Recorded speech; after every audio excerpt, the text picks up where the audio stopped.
Ya, selamat berjumpa lagi di kelas Bahasa Ibrani bagi mahasiswa-mahasiswi IAKN Toraja. Kali ini kita akan melanjutkan materi kita tentang Bahasa Ibrani, dan hari ini khusus kita belajar tentang satu topik dalam Bahasa Ibrani yang sangat penting, yaitu kita belajar tentang dages. Ya, kita baca saja begini ya. Kadang-kadang ada yang menulisnya dengan seperti ini, ada tanda centang di atas ya. Tapi supaya enak dibaca ya tambah H ya. Dages. Bagi kalian silakan buka materi di halaman 6 kalau tidak salah. Itu di sana juga ada poin yang kita pelajari. Jadi belajar kali ini kita belajar tentang yang namanya dages. Dages itu apa? Nah, dages itu adalah titik pengeras atau titik pendua kalian. Jadi dalam bahasa Ibrani ada huruf-huruf tertentu yang di tengah-tengah huruf itu ada tanda titik.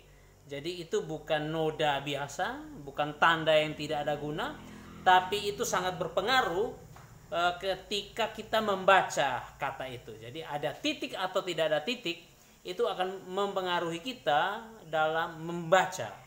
Nah, jadi pertemuan kali ini harapannya adalah kalian bisa kemudian sesuai dengan RPS kita, yaitu kalian mampu membedakan jenis dages ya. Mahasiswa mampu untuk membedakan jenis dages di pertemuan ke-6 kita. Ya, jadi pertemuan ke-6 kita mempelajari tentang titik pengeras, titik pendua kalian yang diistilahkan dengan nama dages. Jadi dages. Silakan buka materi kita. Ya, tadi saya sudah katakan ada huruf-huruf tertentu yang mendapatkan titik pengeras atau titik pendua kalian, yaitu dages. Nah, sebelum kita melangkah lebih jauh, huruf-huruf ya yang mendapatkan titik atau tidak mendapatkan titik atau dipengaruhi oleh titik pengeras tersebut, kita istilahkan dengan istilahnya adalah begat kepat ya. Sekali lagi begat kepat ya. Jadi tulisannya begini.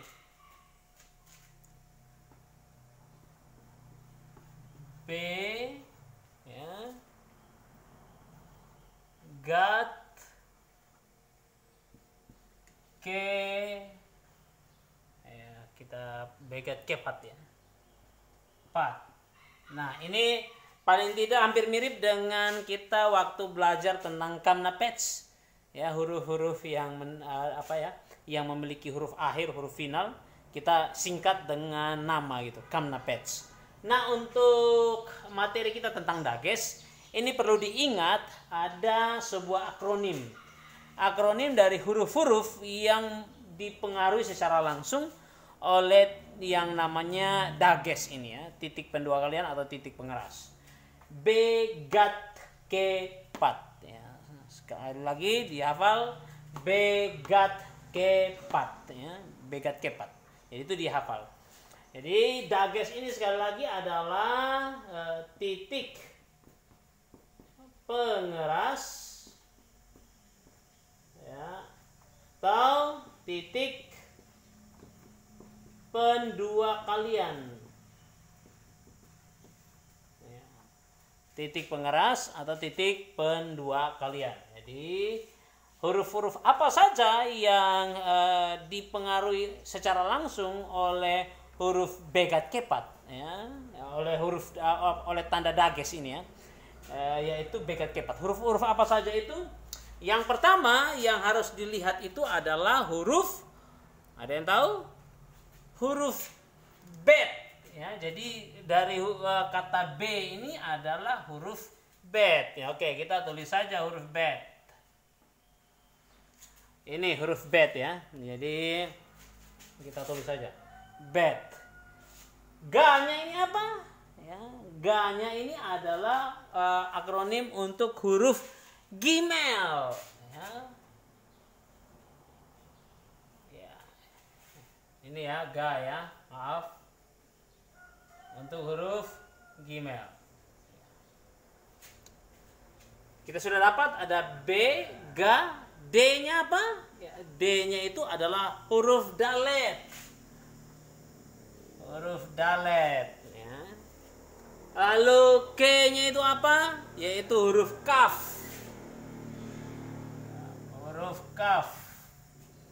Kemudian P-nya itu apa? Pa-nya ini apa?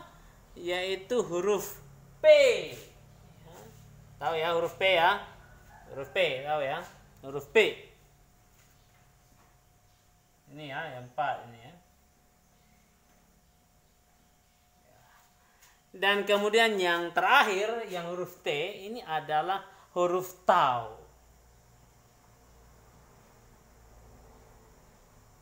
Iya. Jadi ini ada 6 huruf yang mendapatkan atau dipengaruhi oleh titik yang namanya dages, yaitu titik pengeras atau titik pendua kalian. Begat kepat ya. Jadi ada bet, ada gimel, ada dalet, ada kaf, ada p, ada tau ya. Ada 6 huruf ya yang dipengaruhi oleh titik pendua kalian atau titik pengeras ini ya. Begat kefat. Jadi silakan dihafal istilah begat kefat ini ya. Jadi begat kefat itu adalah bet ya, kemudian gimel, lalu dalet, kaf, p, dan juga tau ya. Ingat itu ya. Jadi harus diingat baik-baik. Silakan diingat, dihafal ya, bahwa huruf-huruf ini mendapatkan dages ya, titik pengeras atau titik pendua kalian. Baik, meskipun mereka ini mendapatkan titik pengeras atau titik pendua kalian, tapi ada aturan mainnya. Kapankah waktunya atau apa ciri khasnya huruf begat kepat ini mendapatkan titik pendua kalian atau titik pengeras. Jadi di sini kita harus bedakan. Jadi ada yang disebut dengan titik pengeras ya. Jadi ini titiknya pasti di tengah-tengah sini ya. Jadi biasanya ada di tengah-tengah huruf ya. Sini, tengah sini, ini di bagian atasnya ya. Kalau kita lihat di sini nanti dia dapat, bukan di sini ya, bukan di bawah kaki ini tapi di atas sini ya. Lalu yang ini ya. Biasanya ada tanda-tanda seperti itu ya. Ini kita kasih panjang sedikit kaki yang atas, nah biar enak ya.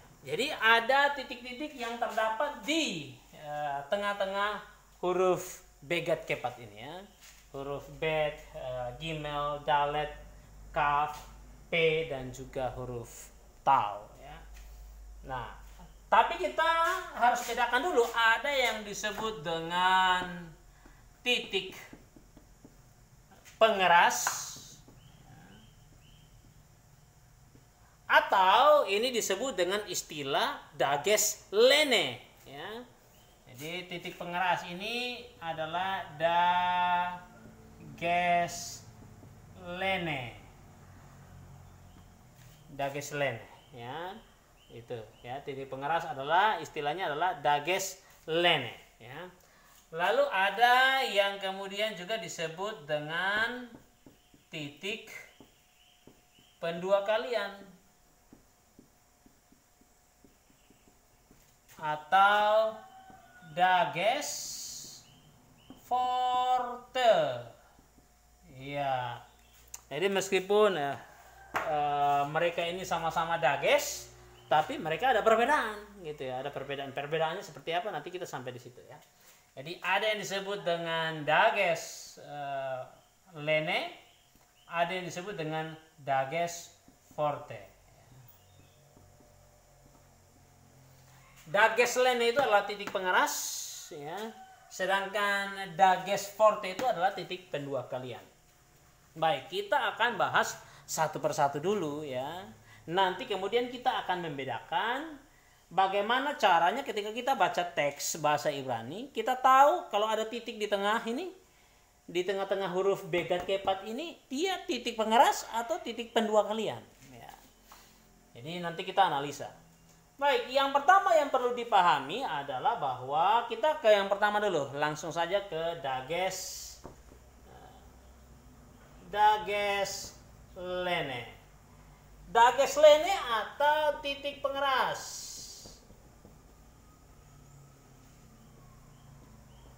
Dages lene atau titik pengeras. Nah, kenapa disebut titik pengeras? Masih ingat tidak? Ada huruf-huruf tertentu ketika dia tidak mendapatkan titik di tengah, dia bunyinya malah jadi lembut seperti itu ya. Misalnya huruf bet, ya. Misalnya huruf bet, ya, dia ditransliterasikan kan B. Kalau yang ada titik ya, dia ditransliterasikan B. Kalau tidak ada titik, yang kita bahas di awal itu ya, maka dia ditransliterasikan V dan dibaca, dilafalkan V. Nah, ini yang maksudnya. Ketika ada titik di tengah, maka dia mengeraskan bunyi itu. Jadi bunyi bet itu kalau tidak ada titik dibaca seperti V, ya. Tapi ketika ada titik, bunyi B itu dikeraskan, ya, sehingga dia menjadi B, bukan V, ya. Itu maksudnya dages lene, titik pengeras, ya. Jadi itu yang dimaksudkan sekali lagi dengan dages lene, ya. Dages lene sama dipakai juga di dalam huruf bet, huruf gimel, huruf dalet, huruf kaf, huruf p dan huruf tau. Dia juga dages lene juga dipakai di situ, ya, dipakai. Lalu apa yang kemudian dimaksud dengan dages forte, gitu ya? Apa yang dimaksud dengan dages forte? Ya. Kalau kalian lihat di situ di halaman 6 di buku kalian bisa tahu langsung, ya. Nah, dages forte ini ya, kita berikan dulu ini pengantar, nanti kita bedakan. Dages forte atau titik pendua kalian. Ya, ini contoh ya, huruf B tadi ketika titik dikeraskan menjadi bunyi B. Kalau dia tidak ada titik, dia V, gitu ya. Nah, dages forte ya dari namanya saja titik pendua kalian, ya.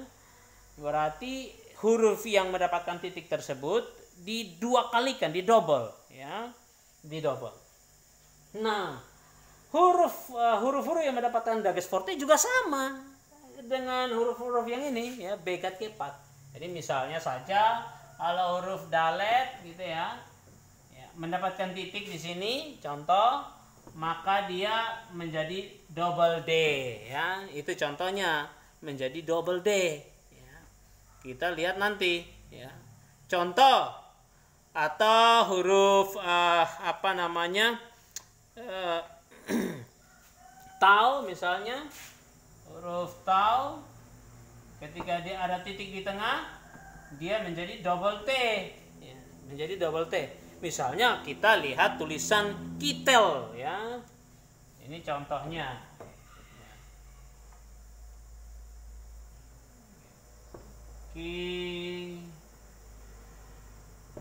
ya, dia ada titik di tengah ya, dia ada titik. Kemudian nanti ada tanda yang disebut dengan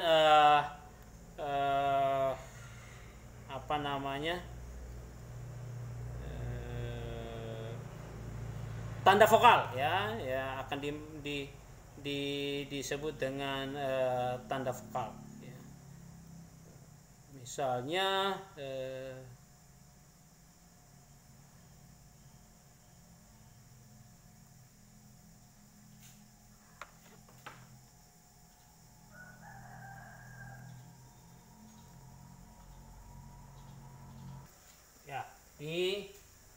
misalnya ya, kata kitel gitu ya, kitel ya, contoh kata kitel.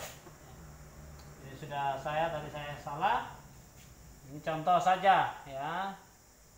Misalkan ada huruf tadi huruf tet yang mendapatkan titik ya. Nanti kita akan belajar ini ya.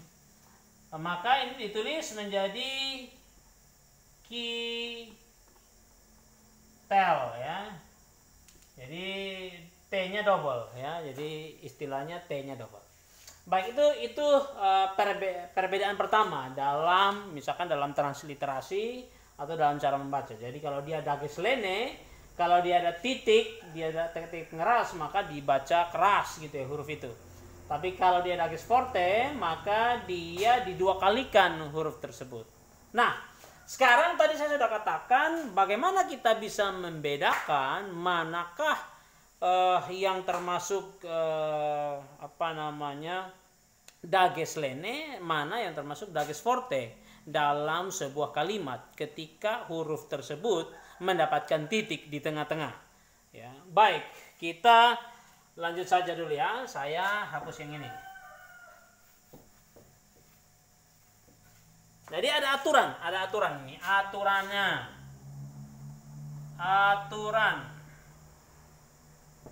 Ya. Jadi ini tolong diperhatikan dengan baik supaya nanti tidak salah-salah ya.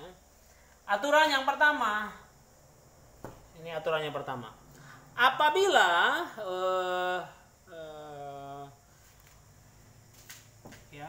titik yang berada di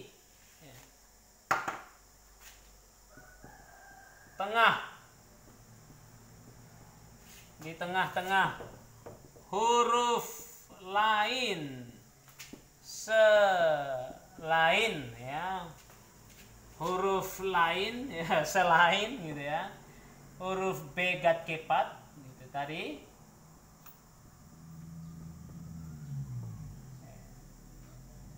Ya.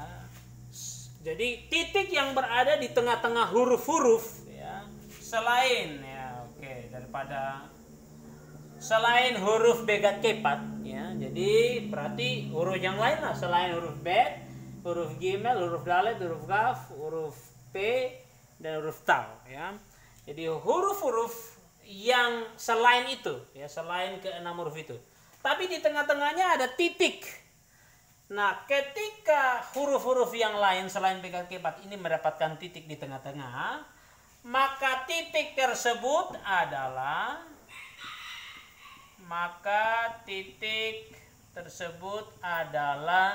dages forte.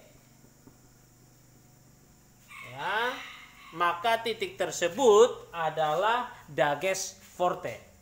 Alias huruf tersebut kita gandakan. Jadi contohnya, ini contoh tadi saya ada bikin satu kata di sini. Contohnya kata kitel tadi ya. Contohnya example ya. Kata ki. Ya, ini ada titik tengah. Nah, ini contoh ya, contoh. Yang mendapatkan titik di tengah justru ini adalah huruf tet. Ya, padahal di sini huruf tau ya, B gat kepat ini ya adalah huruf tau. Ya. Maka kalau dia huruf lain selain huruf ini, Bet, Gimel, Dalet, Kaf, P dan Tau, dia mendapatkan titik pendua kalian, titik penggandaan ya. Jadi ketika kita transliterasi kita tulisnya double T, kitel. Nah, gitu ya. Contoh lain ya, misalnya kalau kata apa ya, kata ini ya, ada yang bisa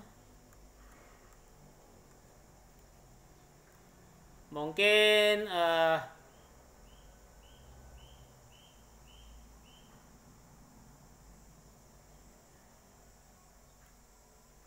misalkan kata kata gibor saja Tapi ini kalau keyboard ada huruf-huruf bed di sini ya. Ya ini dulu, ini contohnya ya. Ini contohnya kalau dia itu titik yang berada di tengah-tengah huruf-huruf selain begat kepat, selain huruf begat kepat, titik tersebut sudah pasti dages forte. Jadi kan mana apakah dia dages lene atau dages forte? Yang pertama ingat saja ini. Kalau selain huruf-huruf tersebut, huruf begat kepat ini, maka kalau huruf tersebut mendapatkan titik, dia sudah pasti dages forte. Ya, alias titik pendua kalian. Jadi misalkan kata kitel, dia bukan pakai tau, dia pakai tet. Ya, maka ketika ditransliterasi atau dibaca, dilafalkan double T, kitel ya. Alias ini kalau jadi dua suku kata ya. Kit tel gitu ya. Alias bisa jadi dua suku kata, kit dan juga tel ya. Itu yang aturan yang pertama. Kapan dia menggunakan dages lene, kapan dia menggunakan dages forte. Baik, itu aturan yang pertama. Aturan yang kedua di mana? Ini sudah ya. Saya hapus.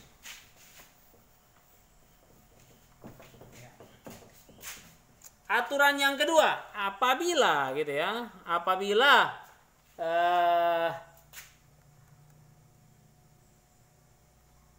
apa namanya titik ya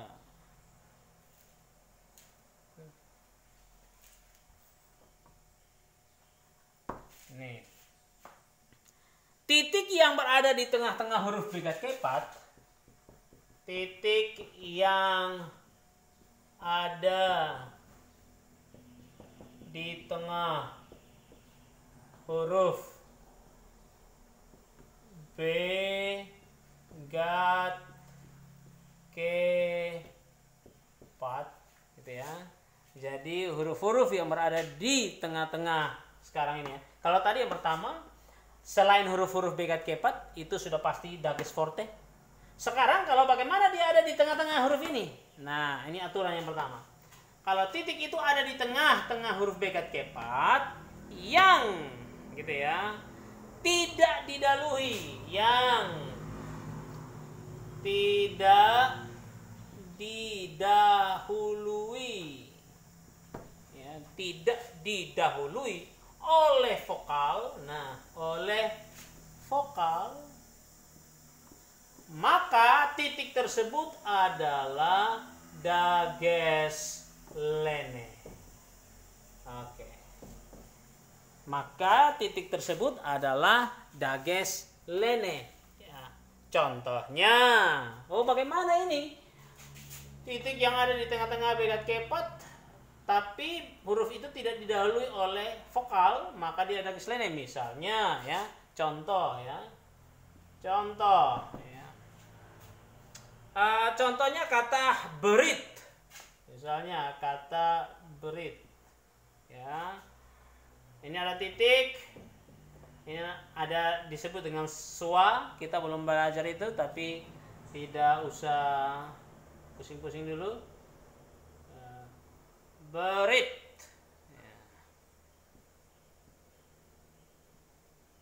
Nah, misalnya kata ini. Ini huruf bet, ini masuk begat kepat.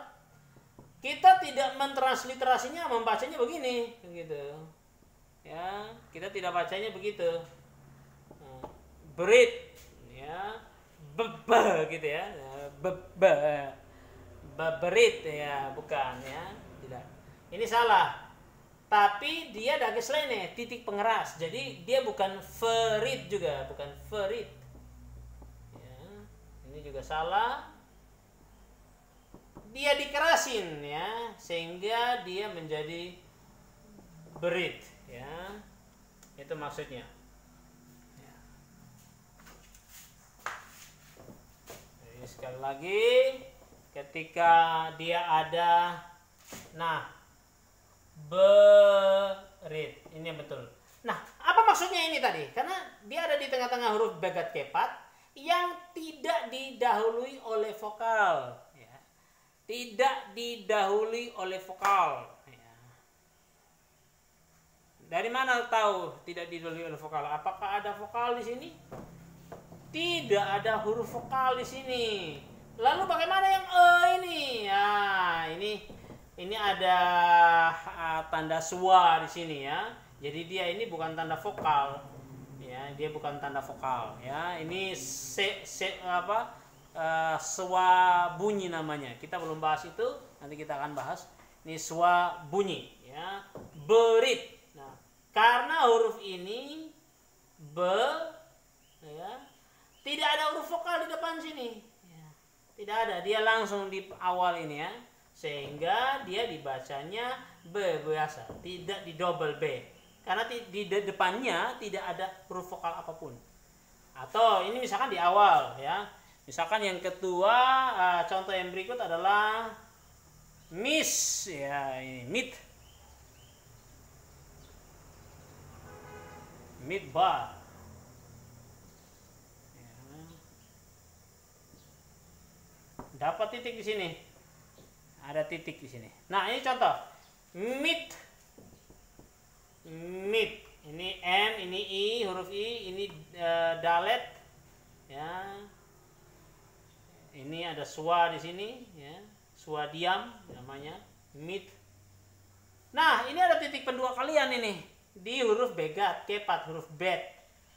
Tapi karena dia didahului oleh huruf konsonan, ini huruf konsonan bukan huruf vokal, bukan tanda vokal, maka apa? Dia begini, midbar biasa, midbar ya.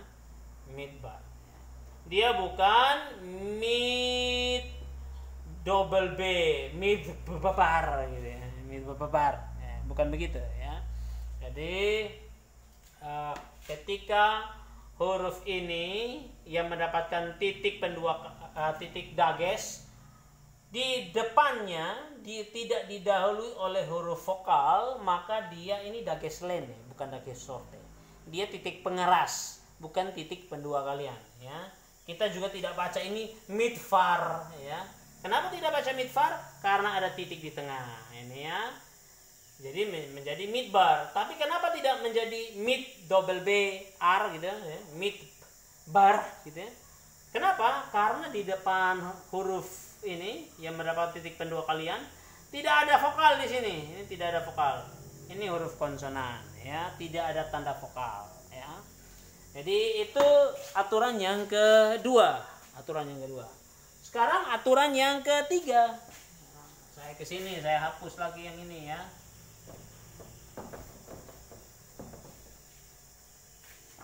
Aturan yang ketiga, kalau ya titik di tengah begat kepat gitu ya, tadi ya, begat kepat, titik yang ada di tengah begat kepat gitu ya,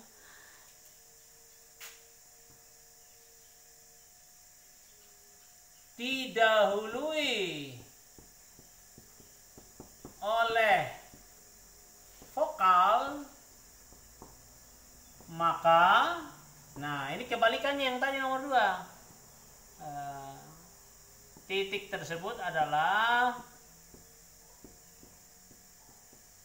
nah ini spidolnya luar biasa ini ya, adalah dages forte. Nah, ini kebalikan dari nomor 2. Kalau tadi nomor 2, dia tidak didahului. Huruf yang mendapatkan, huruf begat kepat yang mendapatkan titik pengeras, titik dages, itu tidak didahului oleh vokal, maka dia pasti dages lene. Tapi kalau dia didahului oleh vokal, dia pasti dages forte. Nah, itu saja, gampang ya. Misalnya kita contoh di sini ya, kata sadik. Ya, kalau kita tulis ya sadik ya, nah, pakai ki.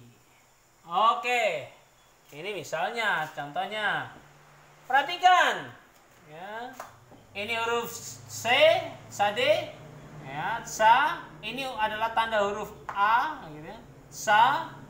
Lalu ini dalet. Nah, dalet. Huruf dalet double. Ya, ini ketika kita mentranslate. Nah, ternyata di depan huruf ini ada vokal. Nah, itu yang saya maksudkan. Di depan huruf ini ada vokal. Tadi saya sudah katakan, kalau ada vokal di depan huruf begat kepat salah satunya yang ada titik di depannya ada vokal, maka sudah pasti dia adalah titik pendua kalian, bukan titik pengeras. Dia dages forte. Oke, kalau sudah begitu kita tinggal double. Ya, berarti dia double D. Ini io, ii, ini bukan sadik. Nah, ki ini ya. Ya. Nah, dapat dia. Ya.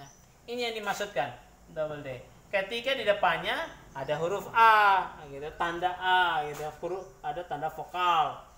Ya.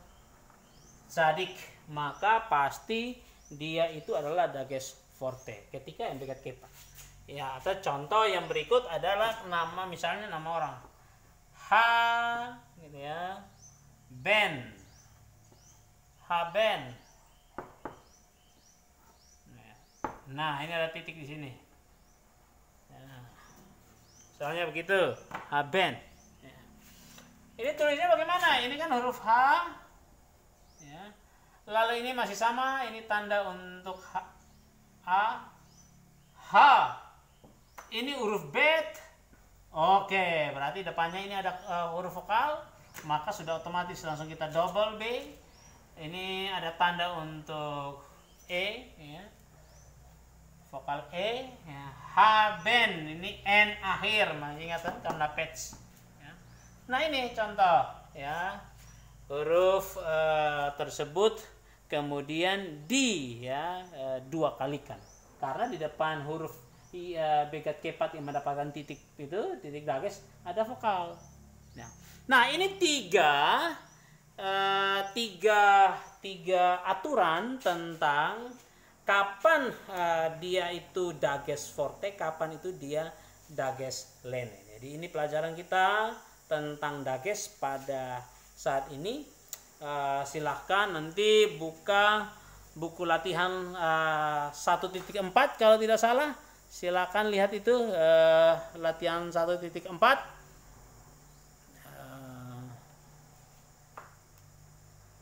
Silakan lihat di halaman, kalau saya lihat ini di halaman 8, latihan 1.4 dikerjakan nomor 1, lalu nanti juga nomor 2, 1, 2, dan juga nomor 3 ya. Latihan 1.4 itu yang dikerjakan dulu ya, nomor 1, 2, dan 3. Kerjakan sesuai dengan instruksi yang sudah dijelaskan di dalam modul latihan kita. Jadi itu pelajaran kita untuk pertemuan kali ini, yaitu tentang dages atau titik pendua kalian, titik pengeras ya. Sekali lagi, titik dages itu diperuntukkan untuk pertama-tama untuk huruf begat kepat, ya, huruf bet, huruf gimel, huruf dalet, ya, kemudian huruf kaf, ya, lalu huruf p dan huruf tau, ya. Juga kita sudah belajar tentang kapan harus titik itu adalah dages lene dan kapan dia itu adalah dages forte. Kalau dia tidak didahului, ya, atau huruf-huruf selain begat kepat mendapatkan titik, maka sudah pasti titik tersebut adalah dages forte. Langsung double saja. Kalau huruf lain selain begat kepat. Ya. Tapi kalau dia begat kepat ada dua ketentuan. Kalau begat kepat itu didahului oleh vokal, tidak didahului oleh vokal, maka dia itu adalah dages lene. Tapi kalau begat kepat itu didahului oleh vokal, maka dia adalah dages forte.